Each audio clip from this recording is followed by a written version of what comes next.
This is my reflective statement for WB11 for where I'm at in my process so far, reflecting on WB10 journeys, the assessment feedback received, and any clear takeaways, planning for the next steps as well. So in regards to my feedback for WB10, some of the main positives were my, quote, passion and awareness of the undertaking of my specialities. I have a big focus on trying to define where I'm going to stand within the market I'm going into as a producer, but also a multi-instrumentalist, graphic designer, etc. Off of this, another piece of positive feedback was relevant research and analysis of competitors and the field, but also awareness and self-reflection. This term, with conversation with my production tutor, George, we talked about potentially branding myself as a post-genre producer. More and more music that I've been listening to sort of spans across genres such as post-grunge, post-hardcore, stuff like this.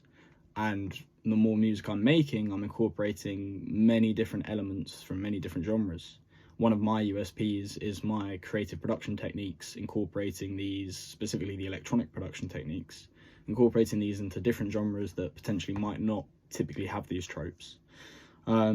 So having that awareness of where I'm going to fit into the market, analysis of competitors and how I'm going to stand out as well. But also, what does this mean to be a post-genre producer? For me, from the research I've been undertaking, post-genre is quite a buzzword currently in a lot of music. People are saying artists such as Bring Me the Horizon are the ultimate post-genre band, or Sleep Token, for example. And really what I think people mean when we say this is artists that have a core genre and then frequently bend outside of those genre norms. For example, Sleep Token taking metal and then drawing elements of pop, elements of dance, elements of disco even. They therefore break outside the norm, incorporating these different elements. And this is something I aim to incorporate primarily within my production style. One of the constructive criticisms I received was to try and pare down the submission into a more digestible format in order to better communicate my work. And in reflection of the WB10 submission, I completely agree. I think I had a lot of work there, which was great, but it was quite spread out. And there was a bit of a mad panic right before the submission to try and collate everything into one file, one folder, and just get it up, get it submitted. So for the WB11, I'm really trying to structure my work more. In the formative, it's not there yet. But I think in terms of the final presentation with my website, really that's helping to structure the different elements, different tabs, different pages for the different work I'm doing. But then also when it comes to the evidencing, I want to be clear in how things have been done, the process and the timeline of these.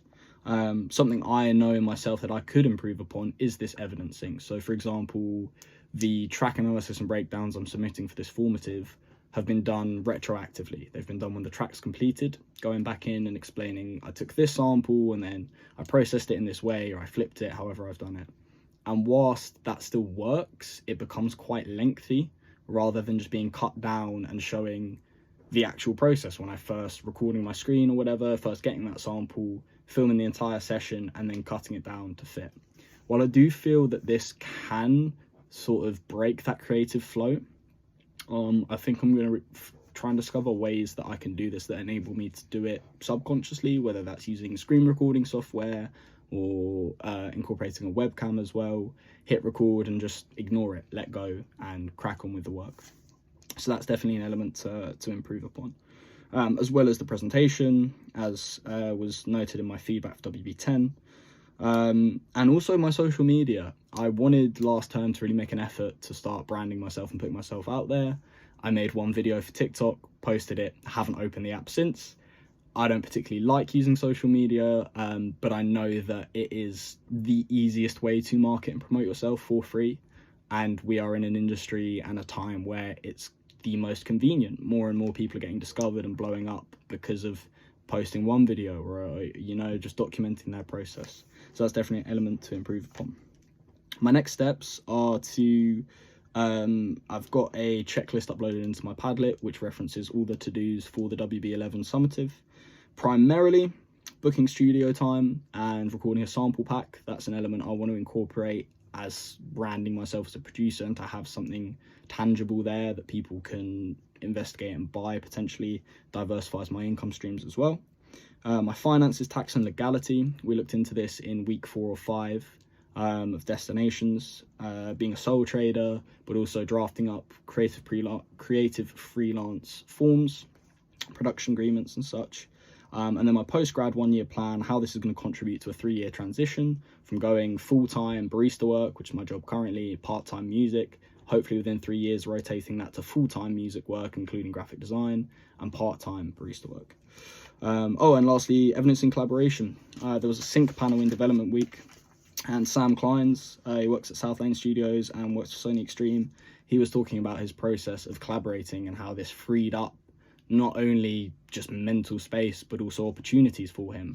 And when he was trying to do everything himself, he felt very constricted and felt there were tasks that just seemed too big to conquer, and how using session artists, etc., helped to free up some mental space, but also unlock some of these opportunities and enable these doors to open for him. In reflection of where I'm at with WB11, I'm happy, but I think there's still quite a good amount of work to be done, predominantly in the evidencing. There's a lot there from the week by week stuff and some research, but in terms of the music itself, I think that's where the bulk of the focus is going to be for these last 4 or 5 weeks until the submission. And again, going back and doing it from start to finish rather than making a track and then trying to go back and pick apart the pieces and how I put them together. But overall, I'm feeling confident. I'm happy with my work where it is currently. There's still work to be done, but I feel with my checklist that's in my Padlet, I know exactly what I'm going to do, subtopics of how I'm going to get there, and tasks to achieve that. So overall, I'm happy with my work where it is. I'm happy with my website. I feel that's coming along great. And yeah, I'm really just looking forward to handing in the final submission and completing this body of work.